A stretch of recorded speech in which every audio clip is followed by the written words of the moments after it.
مدنی انعامات کے عامل مرحوم رکن شورا مفتی دعوت اسلامی الحافظ القاری ابو عمر محمد فاروق عطاری المدنی علیہ رحمۃ اللہ الغنی اپنے شیخ طریقت امیر اہل سنت بانی دعوت اسلامی حضرت علامہ مولانا ابو بلال محمد الیاس عطار قادری رضوی ضیائی دامت برکاتہم العالیہ کے عطا کردہ مدنی انعامات پر بھی پابندی سے عمل کیا کرتے تھے۔ ان کے گھر والوں کا بیان ہے کہ جب کبھی رات کو کسی کام سے ان کے کمرے میں جانا ہوا تو اکثر دیکھا جاتا کہ ان کے پاس مدنی انعام کا رسالہ ہوتا اور یہ اس پر نشان لگا رہے ہوتے۔ آپ اس مدنی پھول کو دعوت اسلامی کے اشاعتی ادارے مکتبۃ المدینہ کی مطبوعہ کتاب مفتی دعوت اسلامی صفحہ 25 سے پڑھ کر مستفیض ہو سکتے ہیں۔ آپ اس کتاب کو دعوت اسلامی کی ویب سائٹ www.dawat-islami.net سے اردو کے ساتھ ساتھ مختلف زبانوں میں بھی ڈاؤن لوڈ کر سکتے ہیں۔ آج ہی اس کتاب کو مکتبۃ المدینہ کی مختلف شاخوں سے طلب کیجیے۔ نیز شادی غمی کی تقریبات، اجتماعات،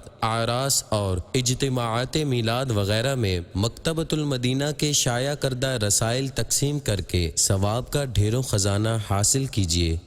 صلو علی الحبیب صلی اللہ تعالی علی محمد۔ مجھے اپنی اور ساری دنیا کے لوگوں کی اصلاح کی کوشش کرنی ہے انشاءاللہ۔